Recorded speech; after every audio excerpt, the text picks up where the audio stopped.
வணக்கம்.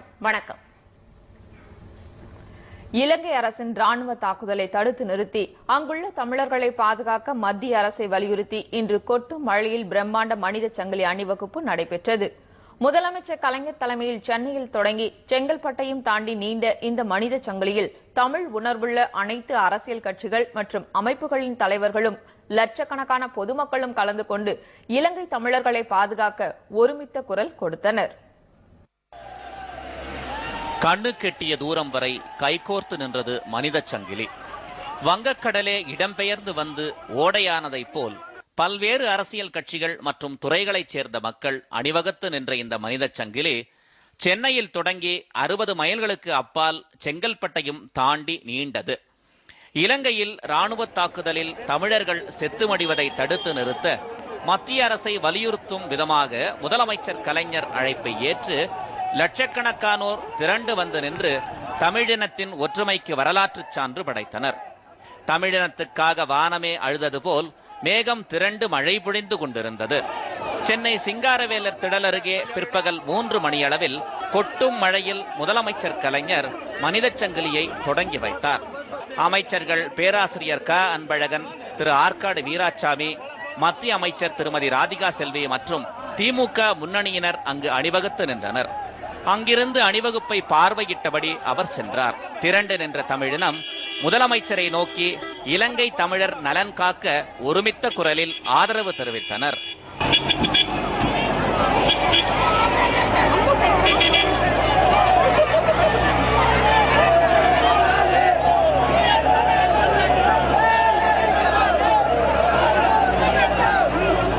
அண்ணா சாலை பெரியார் சிலை அருகே திராவிடர் கழக தலைவர் திரு கி வீரமணி, இந்திய கம்யூனிஸ்ட் தலைவர் திரு நல்லக்கண்ணு உள்ளிட்டோரும் அங்கிருந்து அண்ணா மேம்பாலம் வரை திரு பொன்முடி, திரு ஆர்.எம். வீரப்பன், புதிய தமிழகம் தலைவர் திரு கிருஷ்ணசாமி, விடுதலை சிறுத்தைகள் கட்சி சட்டமன்ற உறுப்பினர் திரு செல்வ பெருந்தகை மற்றும் முஸ்லிம் லீக் கட்சியினர், கல்லூரி மாணவ மாணவியர் கொட்டும் மழையையும் பொருட்படுத்தாமல் அணிவகுத்து நின்றனர். ஈழத்தமிழர்களை காப்பாற்றுவதற்காக மாணவர்கள் அணிதிரண்டு கொட்டும் மழையிலும் திரண்டு நிற்கிறார்கள். இதற்கு பலன் கிடைக்கும் என்று எதிர்பார்க்கிறோம். தலைவருடைய அழைப்பை ஏற்று தமிழினமே ஒன்றுபட்டு நிற்பதை இங்கு காணலாம். தமிழகத்திலே உள்ள அனைத்து கட்சிகளும் சேர்ந்து இலங்கை தமிழ் மக்களை காப்பாற்றுவதற்காக, சிங்கள அரசினுடைய கொடுமையை தடுப்பதற்காக இந்திய அரசு உடனடியாக நடவடிக்கை எடுக்க வேண்டும் என்பதற்காக இந்த மனித சங்கிலி என்கிற அறப்போர் இந்த மழையிலும் நடைபெற்றுக் கொண்டிருக்கிறது. இலங்கையிலே லட்சக்கணக்கான மக்கள் அன்றாடும் சிங்கள இராணுவத்தினுடைய வெறித்தாக்குதலுக்கு ஆளாகிக் கொண்டிருக்கிறார்கள். அங்கே அப்பாவி தமிழின மக்கள் மீது நடந்து வரக்கூடிய போரை தடுத்து நிறுத்துவதற்கு இந்திய அரசே உடனடியாக நடவடிக்கை எடு. இலங்கை சிங்கள பேரினவாத அரசுக்கு இந்திய ராணுவம் செய்யக்கூடிய உதவிகளை, ராடார் உதவிகளை உடனடியாக நிறுத்திடு. தமிழ்நாட்டு மக்களை, தமிழ் மக்களை, நம்முடைய இன மக்களை இப்படி அழிச்சு கொண்டுகிட்டு இருக்காங்க. இந்த இன மக்களுக்காக எங்களுடைய தலைவர் கலைஞர் நடத்தி கொண்டிருக்கக்கூடிய இந்த மனித சங்கிலி போராட்டம் வெற்றிகரமாக நடக்கும். தேனாம்பேட்டை டிஎம்எஸ் அருகே பாட்டாளி மக்கள் கட்சி நிறுவனர் திரு ராமதாஸ் தமது ஆதரவாளர்களுடன் மனித சங்கிலியில் கைகோர்த்து நின்றார். இதனைத் தொடர்ந்து சிறுபான்மையினர் நல ஆணையர் திரு வின்சென்ட் சின்னதுரை, திரு எஸ்ரா சர்க்குணம், தவ திரு பொன்னம்பல அடிகளார், மாநில திட்டக்குழு துணைத் தலைவர் திரு நாகநாதன் மற்றும் ஏராளமான தமிழறிஞர்கள் அணிவகுத்து நின்றனர். நடிகர்கள் நெப்போலியன், சத்யராஜ், தியாகு உள்ளிட்டோர் அண்ணா அறிவாலயம் அருகே மனித சங்கிலியில் கைகோர்த்து நின்றனர். இதனைத் தொடர்ந்து தமிழ் திரைப்படத்துறையினர், அரசியல் கட்சியினர், தொழிற்சங்கத்தினர் திரண்டு நின்றனர். இலங்கையிலேயே செத்து மடிந்து கொண்டிருக்கிற, கொன்று குவிக்கப்பட்டு கொண்டிருக்கிற தமிழ் சகோதர சகோதரிகளின் அவர்களுக்கு நம்முடைய ஆதரவை, நம்முடைய தோழமையை காட்டுவதற்காக கொட்டும் மழையிலும் இந்த மனித சங்கிலியானது நடைபெற்று கொண்டிருக்கிறது. இன்றைக்கு சர்வமத தலைவர்களும் தமிழ் அறிஞர்களும் இந்த கொட்டும் மழையிலும் தங்கள் உணர்வை வெளிப்படுத்தி இருக்கிறார்கள். உலகெங்கும் வாழுகிற தமிழர்களின் துயர்துடைக்க இந்த அணிவகுப்பு, மனித சங்கிலி எல்லா வகையிலும் தங்கள் உணர்வை வெளிப்படுத்தி இருக்கிறது. அடாது மழை பெய்தாலும் விடாது பணி தொடரும் என்ற அடிப்படையில் சொன்னதை செய்வோம், செய்வதை சொன்னோம் என்ற இயக்கத்தில் வந்த நாங்கள் அடாது மழை பெய்தாலும் நாங்கள் மனித சங்கிலியில் கலந்து கொள்ளுள்ளோம். இந்த சிங்கள இராணுவம் இந்த போரை நிறுத்த வேண்டும், தமிழக மக்களை காக்க வேண்டும் என்று எங்களுடைய தலைவருடைய ஆணைக்கேற்ப நாங்கள் இதில் கலந்து கொண்டுள்ளோம். சைதாப்பேட்டை அருகே திருமதி தயாளு அம்மாள் மனித சங்கரியில் பங்கேற்றார். லட்சிய திமுக தலைவர் திரு விஜய டி ராஜேந்தர் உள்ளிட்டோரும் அப்பகுதியில் அணிவகுத்து நின்றனர். கிண்டி அருகே திமுக நாடாளுமன்ற உறுப்பினர் கவிஞர் கனிமொழி, திருமதி ராஜாத்தி அம்மாள் உள்ளிட்டோர் மனித சங்கிலி அணிவகுப்பில் கலந்து கொண்டனர். நிற்காது பெய்து கொண்டிருக்கும் இந்த மழையையும் பொருட்படுத்தாது இத்தனை மக்கள், முக்கியமாக இத்தனை மாணவர்களும் பொதுமக்களும் இந்த மனித சங்கிலி போராட்டத்தில் இலங்கையில் அழிக்கப்படும் தமிழினத்திற்காக குரல் கொடுக்க ஒன்றிணைப்பட்டிருப்பது நிச்சயமாக மத்திய அரசிற்கும் இந்த உலகத்திற்கும் தமிழக மக்களின் உணர்வுகளை சரியாக வெளிப்படுத்தும் என்று நம்புகிறேன். இன்றைக்கு கொட்டுகின்ற மழையை மீறி இன்றைக்கு தமிழர்கள் ஒன்று திரண்டு நிற்கிறார்கள் என்று சொன்னால், இன்றைக்கு இலங்கையிலே தமிழர்கள் மழையில் நடந்து கொண்டிருக்கிறார்கள், கண்ணீர் மழையில் நடந்து கொண்டிருக்கிறார்கள்.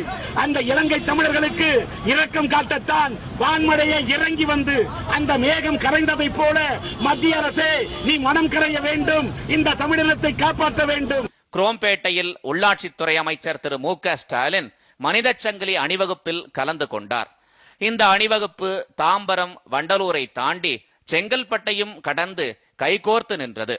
கொட்டும் மழையிலும் லட்சக்கணக்கானோர் பங்கேற்ற இந்த மனித சங்கிலி அணிவகுப்பு உலக வரலாற்றில் புதிய சாதனை படைத்ததோடு இலங்கை தமிழரின் அவலத்தை உலகம் முழுவதும் எதிரொலிக்கச் செய்தது. இலங்கை தமிழர்களுக்கு ஆதரவாக இன்று நடைபெற்ற மனித சங்கிலியில் தமிழகத்தைச் சேர்ந்த மத்திய மாநில அமைச்சர்கள், நாடாளுமன்ற, சட்டமன்ற உறுப்பினர்கள், திரையுலக நட்சத்திரங்கள் என அனைத்து துறையினரும் கலந்து கொண்டது தமிழ் இனத்தின் ஒற்றுமையை உலகிற்கு எடுத்துக் காட்டுவதாக இருந்தது. இலங்கை தமிழர்களுக்காக ராமேஸ்வரம் சென்று போராட்டம் நடத்தி குரல் கொடுத்த திரையுலகினர் முதலமைச்சர் கலைஞரின் அழைப்பை ஏற்று இன்றைய மனித சங்கிலியிலும் பங்கேற்றனர். தேனாம்பேட்டை அன்பகம் பகுதியில் அணிதிரண்டு நின்ற திரைப்பட நட்சத்திரங்களும், இயக்குநர்கள், தயாரிப்பாளர்கள் மற்றும் தொழில்நுட்ப கலைஞர்களும் நந்தனம் YMCA திடலையும் தாண்டி கைகோர்த்து நின்றனர். திரைப்பட தயாரிப்பாளர் சங்க தலைவர் திரு ராமநாராயணன், இயக்குநர்கள் பாரதி ராஜா, பாலு மகேந்திரா, எஸ். ஏ. சந்திரசேகர், பாண்டியராஜன், சீமான், அமீர், சேரன், பாலா, தயாரிப்பாளர் இப்ராஹிம் ராவுத்தர், கவிஞர் வைரமுத்து மற்றும் ஏராளமான திரையுலகினர் கலந்து கொண்டு இலங்கை தமிழர்களுக்காக குரல் கொடுத்தனர். அன்பகத்திலிருந்து YMCA வரைக்கும் மனித சங்கிலியாக கொடுப்பதற்கு இதயங்களை சேர்த்து கொண்டு தமிழ் உணர்வாளர்கள், தயாரிப்பாளர்கள் என்று அனைத்து தரப்பினரும் திரையுலகிலிருந்து திரளாக கலந்து கொண்டிருக்கிறோம்.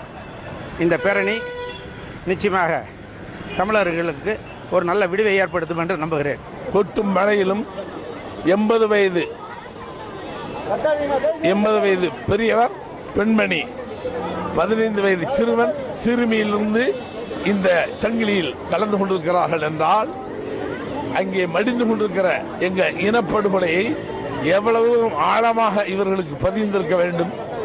இந்த உணர்வு மிக பிரம்மாண்டமாக எழுந்திருக்கிறது. மிக அருகாமையில் வன்முறையால் படுகொலை செய்யப்படுகிறது, ஒரு இனம் அழிக்கப்படுகிறது. இதை மத்திய அரசு பார்த்து கொண்டு சும்மா இருக்கக்கூடாது. இலங்கையிலே தமிழன் குண்டுமழையில் நனைகிறான். இங்கே தமிழர்கள் வான்மழையில் நனைவது ஒன்றும் விசித்திரமும் அல்ல, துயரமும் அல்ல. ஒட்டுமொத்த தமிழ் இனத்தின், இலங்கை தமிழர் ஆதரவை காட்டுவதற்கான இந்த மாபெரும் மனித சங்கிலி உலகத்தின் கவனத்தை கவரும் என்பது திண்ணம். நிச்சயமாக தமிழ் இனம் அங்கே விடுதலை பெற வேண்டும். இந்த மழையில இவ்வளவு பாதுகாப்போட நிக்கிற எங்களுக்கு இவ்வளவு கஷ்டமா இருக்கு. அங்க என்னோட ஈழ சகோதரனும் சகோதரியும் காட்டுக்குள்ள பாம்பு கடிக்க நடுவுல சாப்பாடு இல்லாம பச்சை குழந்தைகளோட கிடக்குறான். அதுக்காக குரல் கொடுக்கிறோம். ஒட்டுமொத்த தமிழ் இனமும் தமிழ்நாட்டில் சோறு திங்கிற ஒவ்வொருத்தரும் இந்த போராட்டத்தில் கலந்துக்கணும். ஒட்டுமொத்தமா ஈழத்தமிழர்களுக்காக குரல் கொடுத்து அவர்கள் வாழும் வளர செய்தே ஆக வேண்டும்.